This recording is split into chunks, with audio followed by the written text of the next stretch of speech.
Welcome to the Franciska Show podcast on JewishCoffeehouse.com, the show where I give a voice to Jewish issues, topics, and people. I'm Franciska, your host. I'd like to thank you all for the warmest reception of my latest single, my first English single that came out last week for Lag BaOmer. If you haven't yet, check it out, Kol Isha. And I also wanted to make a disclaimer and not a disclaimer at the same time. Obviously, if you read the title, please do not listen to this if this is too sensitive for you. This whole podcast is all about talking about the sensitive topics and issues. So I don't think we need disclaimers on this show, but I did want to point that out. Before we start today's episode on abortion, yes, I changed things around. We have mental health and birth control coming up next week. We will be covering the topic of abortion today from a personal experience. Before we get started on that, I'd like to thank Sarah Zoldan for connecting me with Chana Sarah Gabler, who gave me permission to read her post out loud. We tried doing an episode to talk about the formula shortage a little bit, but we couldn't make the timing work. I will be sharing and reading her post. Quote, "I'm so happy this is being spoken about. This should not be going on in a first world country. I'll share a nightmare that should not have happened. We had to toss over 24 containers of food due to the formula recall. She stayed on Pedialyte for 48 hours until the doctors could even figure out what to give her. While waiting for that food to be delivered, because it can't be bought at a regular store, I had to give her typical food, which caused projectile puking 10-15 times a day. When the food finally arrived, it caused terrible diapers and rashes. But the puking went down to about 5 times a day, which was such an improvement that we were willing to put up with it. When I called in our refill, we were told that since everyone switched to their formula, it was now on back order and they didn't know when they would have any more in stock. Back to Pedialyte, we got ready to try another formula. The doctor informed us that due to my daughter's GI issues, if this one didn't work for her system, he didn't know what other options there were for her. Baruch Hashem, this one ended up decently working out for us.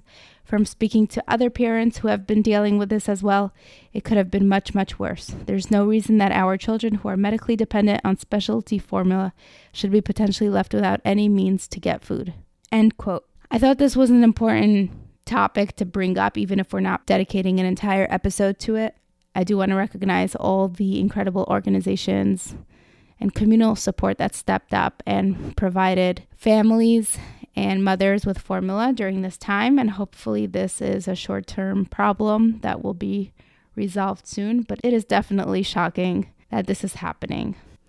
And if you are new here, you probably don't know that I am a podcast success coach. So I help people launch their podcasts. I help them with production, optimizing workflows, becoming better podcasters, marketing, growth, monetization, all of those amazing things. So if you or anyone you know needs my help, please do reach out or make an intro. I'm so grateful to you. This is how you support the show. Of course, if you'd like to sponsor the show or donate, those are always welcome, and I really appreciate your support. I've been getting from you. Another way you can support, which is absolutely free, is by joining the WhatsApp discussion group, participating there, and exploring new ideas and topics for future episodes. And if you enjoyed this podcast, you probably will enjoy the other Jewish Coffee House podcasts, especially because this topic, abortion, has been covered on probably most of them. So check out Orthodox Conundrum and Chochmat Nashim, as well as Intimate Judaism and Let My People Eat. And here we go. Welcome back to the Franciska Show, everyone. I am excited and a little bit hesitant to do this topic here, but I think it's such an important topic, especially with what's going on now, because abortion does become very politicized. We're here to talk about abortion, and we have someone here to talk firsthand about her personal experiences, as well as her experience in supporting other women and families through this difficult journey. So welcome to the show. Thank you for joining us today. Thank you. Let's get started. You did tell me a little bit about yourself, that you are a Baal Tshuva, and I don't know if that's relevant. Tell us a little bit about yourself, your background, your religious background, and how did your story with abortion begin? I think the fact that you said I was a Balchuva, that is part of my story. Growing up as a secular, liberal, democratic New Jersey girl, I went to public school. I didn't have much Jewish identity. And I saw the society at that time growing up in the 1950s and 60s as extremely superficial, materialistic, and restrictive.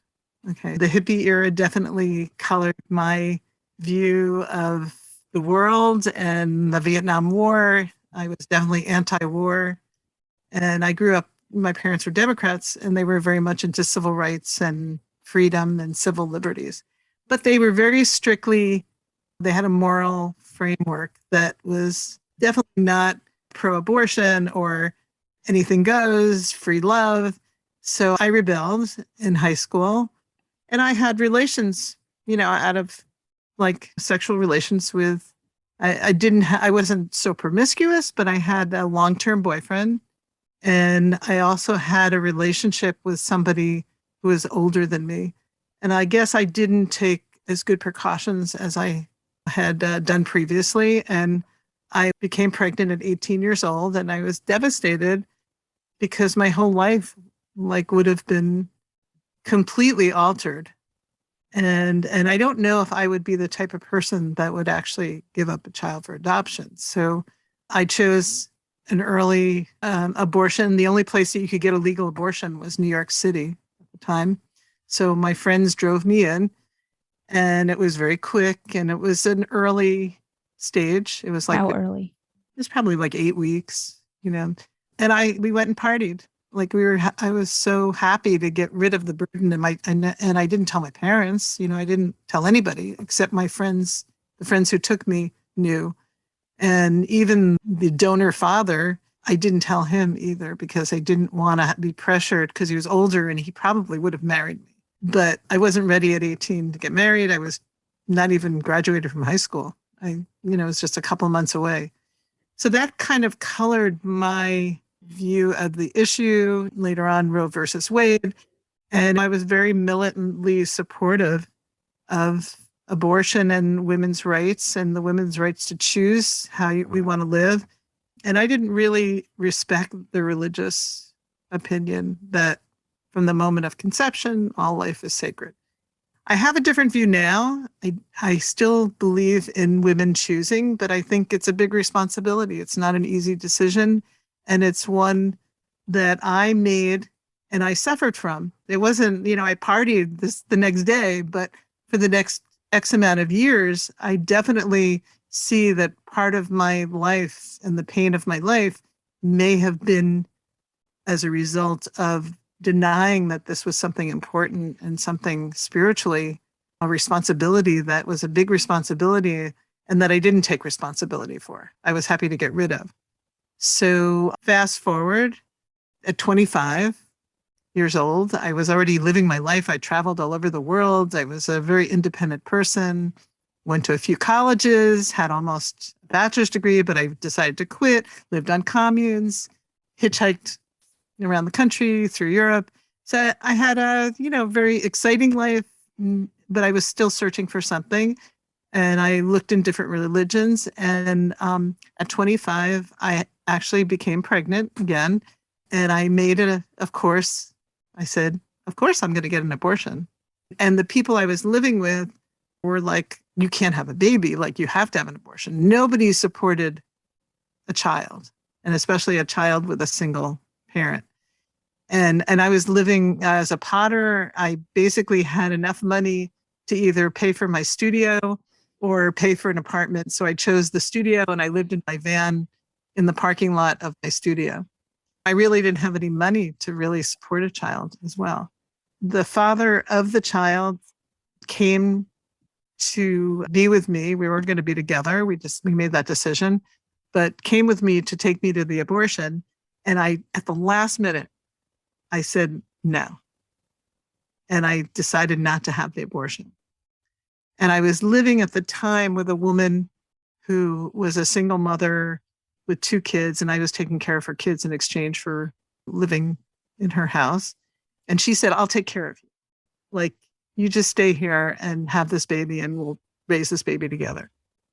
And that's what influenced me. And also the doctor, amazingly enough, it was an abortion clinic. And he kept saying to me every time I would go for an appointment, you would make a great mother. Why don't you consider, you're 25, consider maybe you might not want to have an abortion. I'm like, what are you saying to me? Like you do thousands of abortions, like you're an abortion clinic. Because I just have a feeling about you. I just have a feeling. And I was like, you cannot just have a feeling. You're a doctor. This is what you do. Don't get me confused. He goes, I just had to say it. I don't usually say this, but I just had to say it. So that also was a seed in my mind. So when I called up to cancel my appointment, the entire office, like he said, wow, I'm so happy. And he tells his office worker and she says, happy baby. We're so happy for you. Now, this is an abortion clinic. It was kind of threw me off.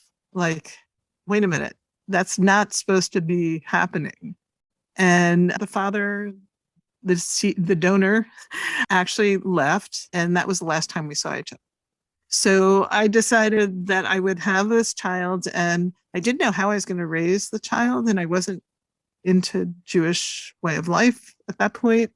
I had a friend who had become somewhat observant, not totally Orthodox, but she had started a commune that focused on home births. So she heard about that I was pregnant, and she said, why don't you come raise your child Jewish and come to our commune and we'll take care of you. And I was like, no, I'm not interested. I'm more interested in Buddhism or Hinduism or artist. I was in an artist community. And she said, well, that's not fair. She said, you made a choice not to live a Jewish life.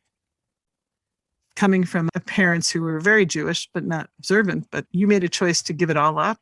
But now your unborn child is never going to have a choice. Like you're denying that choice. You're not even educating yourself. So I said, okay, you have given me Jewish guilt, mother guilt. So I will come for one Shabbat and I'm not promising. And she was like, great.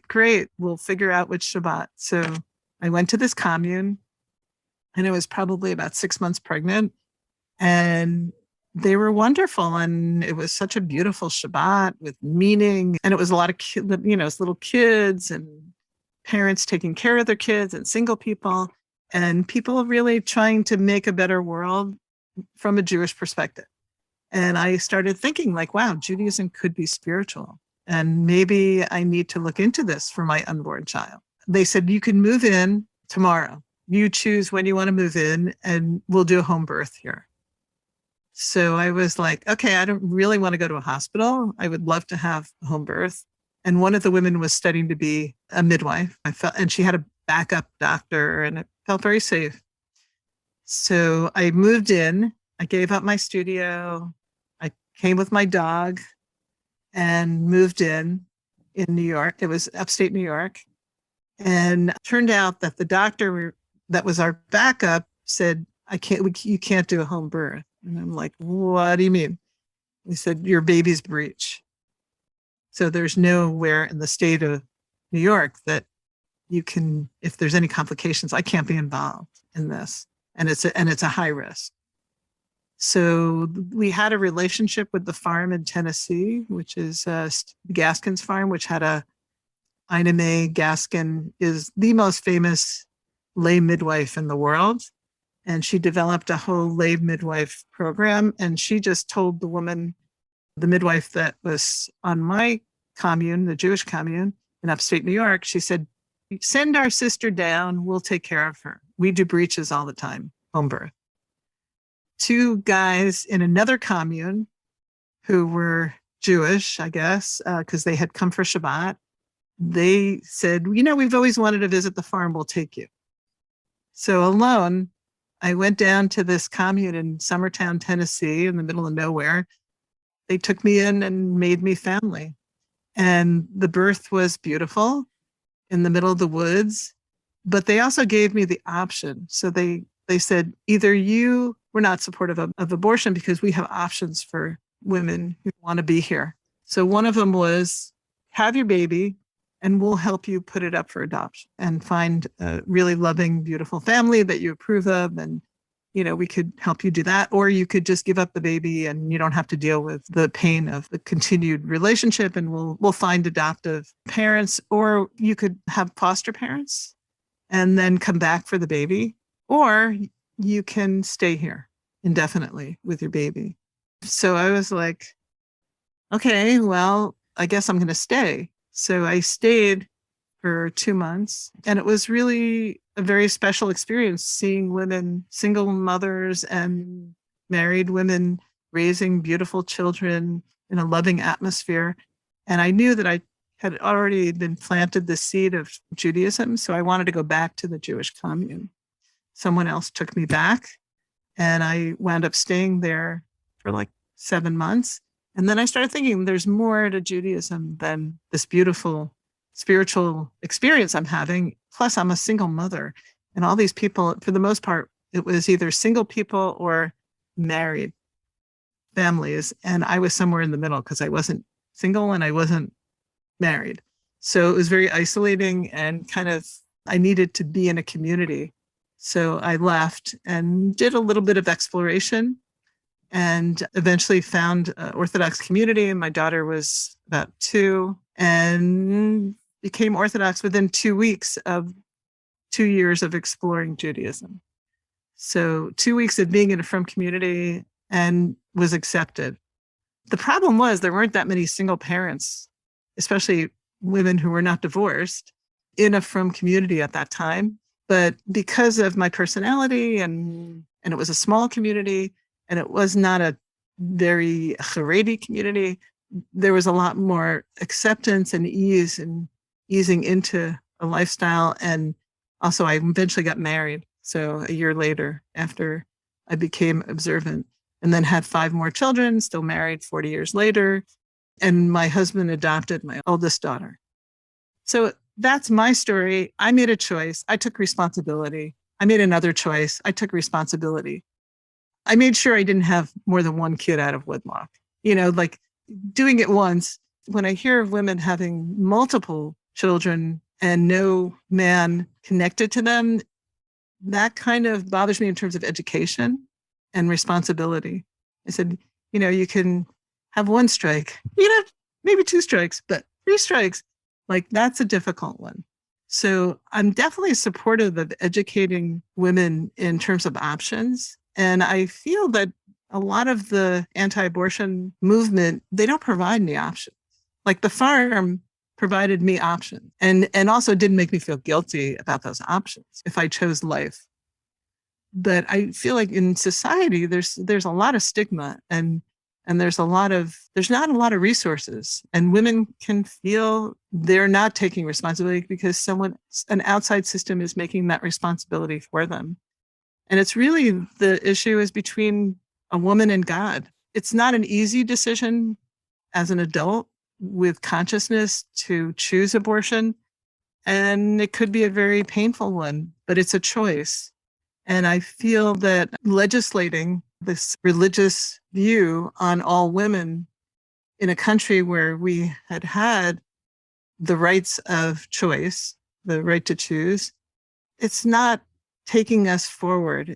We're not going to really solve the issue, because there's going to be abortions and they're going to be illegal, and women are going to wind up in jail if this happens. And also it could be dangerous. I mean, abortions, when I was an 18-year-old, a lot of women died because they were getting abortions anyway. It just wasn't safe. So I made it my mission to educate women both ways. I think what you're talking about is when I did help women to find resources in the frum community who were pregnant and they couldn't tell their families. There was no support systems. These were extremely religious families where, this was the daughter who was off the derech, but they didn't know. Or if they found out the off the derech daughter was having a relation and got pregnant, they would be ostracized from the family. And some of the women that I mentored, they loved their families, but they admitted, I was young and I wasn't thinking through what happened. And so my job, actually, I was not allowed to know their names. I didn't know their families. I probably didn't even know where they were from, I don't think. But they were allowed to call me to get advice on choice. So I really left the choice up to them. I didn't tell them what they should or shouldn't do, but I educated them on what are the implications of this and what are the options that you have that would enable you to connect with your family in a safe way. So whether it be marrying a person and then the family would know, but it would be all out in the open. It's like there's a chance with a counselor, the family could heal. Or if you're going to choose abortion, just know that is your choice, but it may not be the best choice for you. And it's between you and God, you and Hashem. And that was the easier choice for a lot of these women because no one would know. They didn't show. Nobody knew they were pregnant. If they had an abortion, they could just quietly go back to their life. And they would have to live with their choice. What is it like living with the choice? For me, it was I see a lot of my self-destructive, like after that with depression. And my family has depression. So I just attributed it to a genetic issue. But I think that not everybody who has genetic issues has to manifest them in a clinical way. You can take care of yourself. I think I didn't really care too much. I was I put myself in a lot of dangerous situations that I didn't really matter. I was more interested in the experience than in the self-preservation. So it made me somewhat irresponsible about valuing my own life. I think I was immune to how it hurt other people when I would be irresponsible. And also that I'd hurt myself, like drugs, alcohol, sexual relation, like I was scattered and looking for something. Like always feeling like there was something incomplete and some pain that I had to fix. But I didn't attribute it till much later when I was in therapy. And also the fact that I had a child. So I knew the other side of that later on. But I didn't attribute it to the abortion. But my therapist, who is Catholic, who basically brought that out, could all these self-destructive qualities have started after that abortion? Because you don't sound like you had them before. And did your exploration, it helped you explore your spirituality in a much more profound way, but were you actually doing it in a healthy way? Were you valuing your life and the people around you? And I started looking back and I was like, you know what? That's really it started there. There started to be a spiral down because I was avoiding myself. I was avoiding looking at this issue as an important issue. And I think that's what I bring to other women is, don't think that just because you have an abortion, you're clear, you're home free. There's a spiritual rectification. People say, well, it's not really a life. I say, I admit it is a life. It is a potential life. We don't know if it would manifest into a baby. You don't know if that's going to happen, but you can't deny that it's not the beginning of a life. And that's a responsibility. And I don't know what else to think about other than you have your moral framework, you have your people you trust that you go to, and then ultimately you have to make a decision and live with that decision. And avoiding that responsibility can also be devastating. And I actually know people who have gotten suicidal because they didn't face that decision that they made from a place of healing. It was a place of blame and constant. So the young women who come to you, do they all go through some sort of therapy? That's not my job. But if they go through an organization, I think the organization actually helps. But the one story was really, it's a great story. She used to call me in the middle of the night. Like every time she would want to go, she didn't really want an abortion, but she didn't know how because the guy she'd had this child with was a Baal Tshuva and her family were Haredi. And they would never have accepted a Baal Tshuva. And she would have married him and then had this baby, had, relations, but she knew that they would never accept the child. And she was young. was like 18, 17. So she would call me because she really did want an abortion, and she was connected to me through a rabbi that I knew. And I said, it's really your choice. You can do it, but you also know that we have resources for you, that you can go out of town. You could tell your family you want to go, school out of town, and we can work with your family and educate them. And when you come back, either you have given your child up for adoption and you can come back and nobody knows except your family that you're gone, that you were gone for another reason. You can finish high school. I think she hadn't finished her high school degree in the other town. We had a family that was going to take her on. She didn't know anybody in Chicago. And basically she would have the baby and then she could decide whether she wanted to keep it, go back to her family and deal with the issues around her family with support, with this rabbi support, or she could give her child up for adoption. And there were plenty of families that would take a child. She was healthy. The child was an adoptive child if it was a healthy child. It was like a couple of months, and we arranged for her as soon as she started showing that she would go to this family in Chicago. And we arranged a ticket. We arranged the family was going to meet her at the airport. So the family met her at the airport and there was nobody on the plane. So I start calling the rabbi and he starts calling the girl. And it turned out she had run away with the father of the child, whose grandfather was in California. He's in somewhere on the East Coast. The grandfather was secular. So he basically said, I will support you and I will help you, but you guys have to get married. So she married him. And she called me up 2 years later and said, I want to thank you because I'm married and I have 2 kids. So she had the baby that was there, and my parents have accepted me and accepted him, and it all worked out. So that was the joy of that. If it didn't work out, okay, but at least there was an option and she was given a choice and she was given a chance to talk to somebody about other options, and she made a choice. I didn't know that she was going to make the choice. I had no idea. I really thought she was going to go for an abortion, but I was very happy when I heard.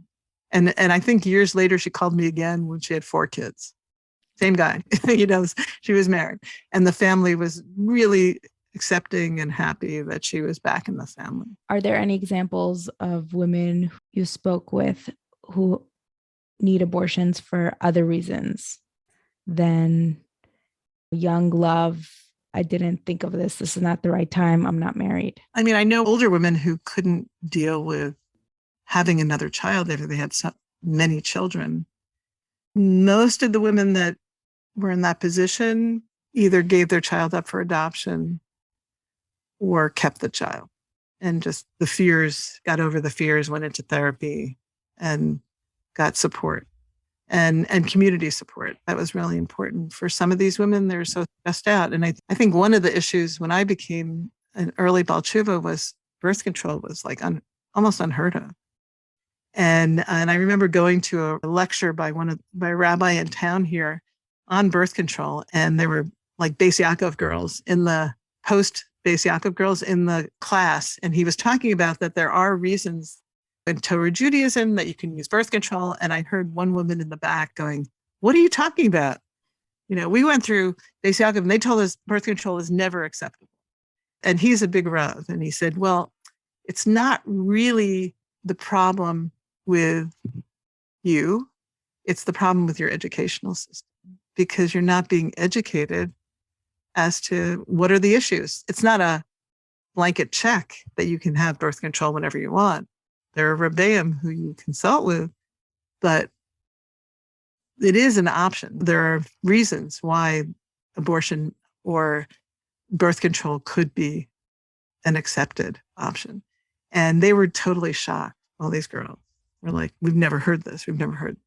So I think that has changed with over time, that people are more educated. Women are more able. There's women who are trained to consult with women. I think women need women to talk to about these issues. And when I first became religious, it was really where you went to your Rav. There weren't a lot of options for women to consult with women. And also in abuse cases, like there was nowhere for women to go, and they weren't believed. It was always the woman's fault. The woman's fault. You're not doing something this.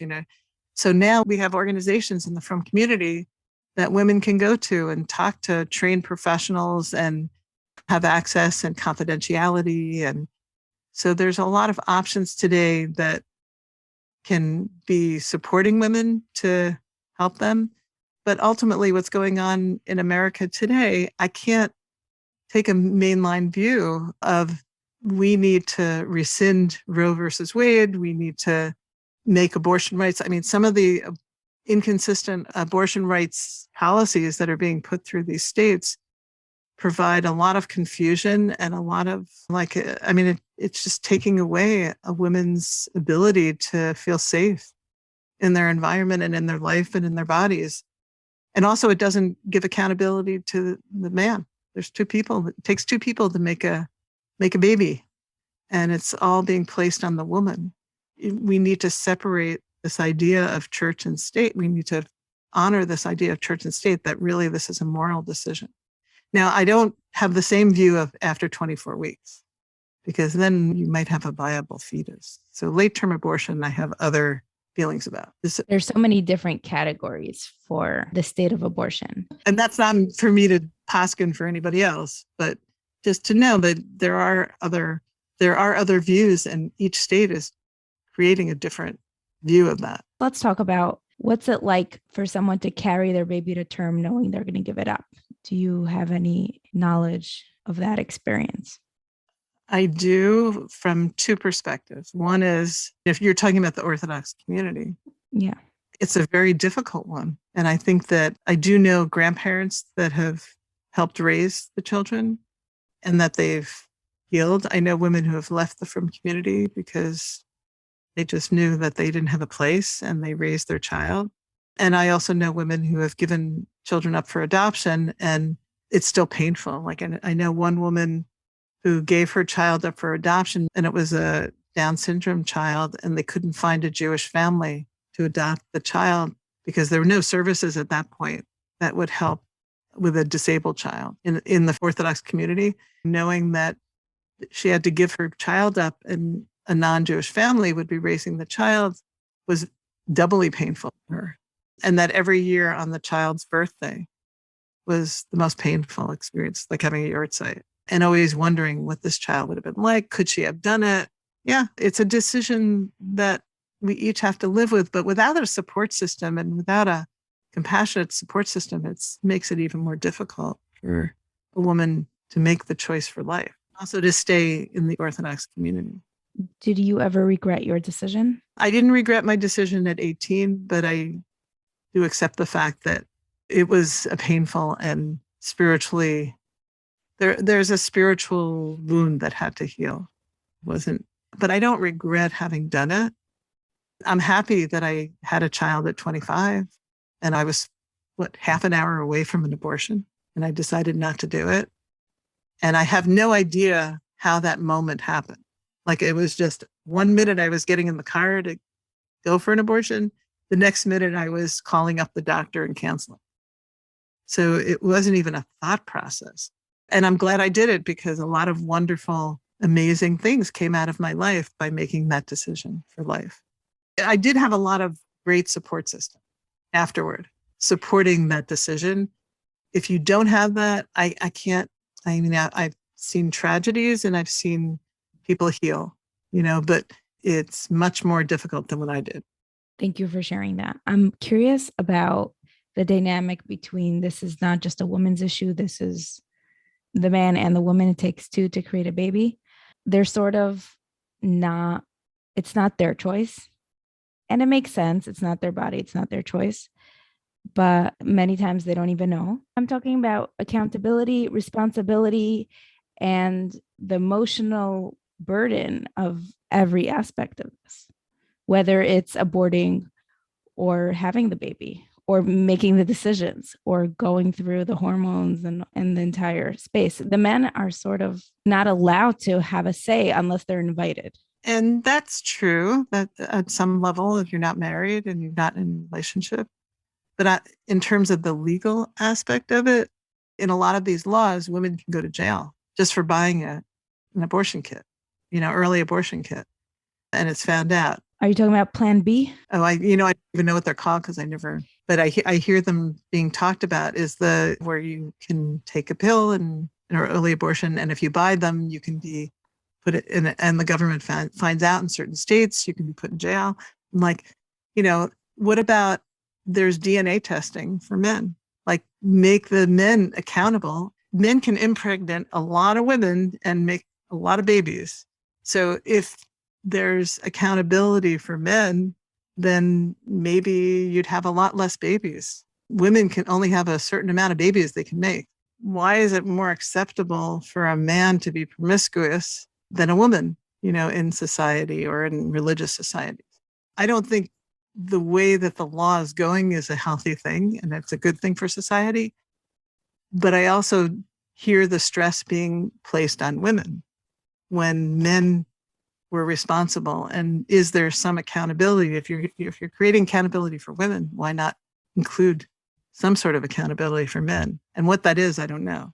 There's some people have talked about reverse vasectomies with men who father more than one child, and men taking responsibility that even, if it's a one night stand and they fathered a child and the DNA testing shows that they're the father, they have to support that child in some financial way. Well, it's hard for families that were happily married at one point and then divorced to get child support. Yeah, right. And there's ways to do barely know each other. Yeah, but we're telling you that's a different legal issue. I think making people pay is an issue in society. Yeah. Right. Unfortunately. But I don't have any solutions, and I don't know what would work in terms of society and in the long term be a healthy way to approach it. But I wouldn't want legislation to determine what I should and shouldn't do when it's my body and it's my relationship with God and with the seed that's been planted. The idea that legislation would be enacted that might put me, I mean, I'm an old lady, but put my daughters or a young woman at risk for going to jail because of her decisions, I think that's not where the society should be going. The problem is that most people agree on a lot of things. Mm-hmm. It's that those few little moments where people disagree when it comes to maybe the reason or the amount of weeks the baby's at. I think most people agree that after a certain time, there are a select few who are okay with it whenever, but most people agree, after a certain point, it's killing a baby. But the way it's done today, it's also like, let's get an ice cream, let's go get an abortion. I mean, that's how I felt. That's how I felt at 18. I felt like, wow, I just got rid of a wart, like it was like, wow, now I can look beautiful again. But you suffered so much after that. But I didn't attribute it as a suffering, but I do let people know that I didn't attribute it at the time. But now when I look back, that could be what you're putting yourself into if you make that decision. Don't think it's just, scot-free. Ice cream. And even if you don't want it, it wasn't a conscious thing, but it was spiritually and emotionally something that crept up on me. And I didn't actually see the relationship until much later. And I'm also pissed. So now I see that things that we do out of thoughtlessness, we're not thinking through, often have repercussions. And we see that in Chumash, we see that in family systems, that there's generational issues. I created a generational issue, maybe by having a child and not going for that abortion, did a little bit of a tikkun on that issue, but I still suffered from it. And to think that you would never, ever suffer from it.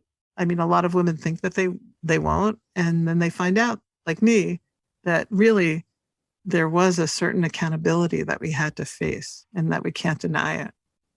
So you're not home free, but it's your decision. Nobody's taking that decision away from you.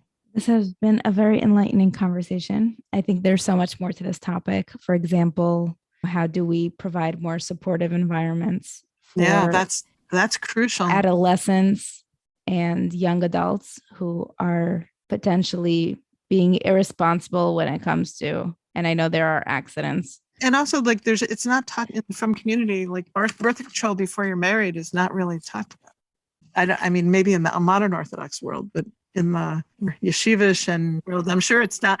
I doubt it's talked about. Because you're not supposed to be having premarital sex. But it's like, that's crucial. A lot of girls and boys, they don't even know how babies are made until it's older. Until after I made them. About. It's like, what? You don't know, like you have your period and you don't know that this is what's going to happen to you and your body. And that a guy it just amazes me how uneducated people can be. And we need to, in this world, people need to be educated. And there's no excuse really for not educating, putting it in the realm of, confidentiality and parent choice. Yes, when you do it, how you do it, but at least educate your child so that it's done in a way that doesn't put your child at risk for ignorance. And also, you don't want to open up birth control for promiscuity, for having relations that maybe you wouldn't have otherwise. But you can't, it's like anything else, you can't totally control what people are going to do and young people are going to do. So why not give them the resources? Also, what you said about support systems, like I was very lucky. I found people who gave me incredible support systems, even before I was Orthodox. And that enabled me to make a decision where I really had good things happen from that decision. And that's another idea, is that if you're going to make these laws, then you have to create the systems that allow for a group home or a family adoption to adopt a woman who wants to have a baby or take care of her and help her. Like I had that. I wasn't thrust into society and all the judgments of a society and having to make a living. And I actually only collected welfare for a very short time. I went back to college. I got a degree. I got a profession. Having that kind of support system was amazing. Like I didn't have to create that. It was there for me. It enabled me to create a really awesome life. But had I not had that, I don't know where I would be. It's scary to think that if I didn't have that. So what you're saying is true. Like there's very little support for making that choice of life. You said you didn't have solutions, and you have plenty. You have educating the community about how the body works and how babies are made. We have creating more supportive environments and communities. There's also the fact that, well, the whole adoption thing is so complicated because I've been in touch with people who really, really want to adopt babies in America, and it's practically impossible. It's very, very tough. And meanwhile, abortions are happening every day in the same states. And I'm not saying it's not an emotional and physically hard thing to carry a baby to term that you're planning to give up to a family, and then knowing this baby exists. Those are all complicated matters. But maybe talking about this more and people sharing their stories of abortion and how it affected their life, even though many women don't like to admit that it affected them. And like you didn't even know it affected you until a therapist pointed it out to you. There's a lot more to talk about. And I'm happy we started this conversation of bringing these topics and awareness. I know we did a birth control panel here about a year ago with a rabbi, Yoetzet, a sex therapist. And we're trying to bring awareness and education to the community by talking about these issues and challenges and the things that we think if we ignore, they won't happen, but they do. And I had no idea our conversation was going to go here, because the one thing about the birth control issue, when I had my children decades ago, but I had 3 kids under 3 and I was in school. I was in college. And I remember one rabbi told me, I didn't ask for a Pesach halacha, but one rabbi said, don't think I'm going to give you birth control. I'm going to give you a Pesach for birth control just because you're in school. But I had 3 kids under 3. And I had a boy and a girl, it's like, so I didn't ask. I said, I'm not asking.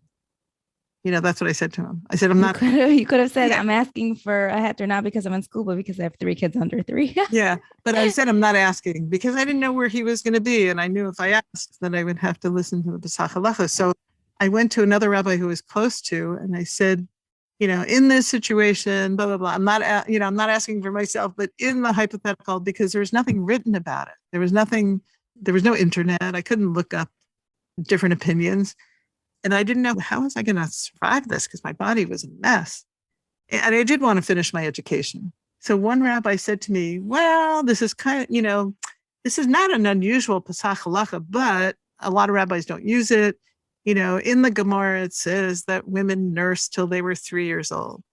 So yes, I can give you a Pesach for a certain type of birth control till your last one is 3.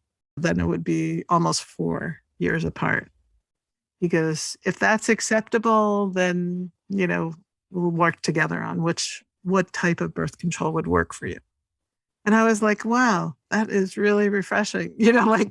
Okay, I didn't think to ask before.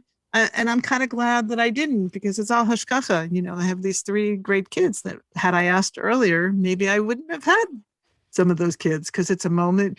The seed and the egg are a moment in time. And if you have a different moment, it's a different child. And I'm happy with the children that I had.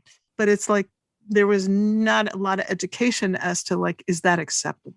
And I think we're changing that here. And I really hope we are changing here. I make it my business to educate people, even when they don't want to be.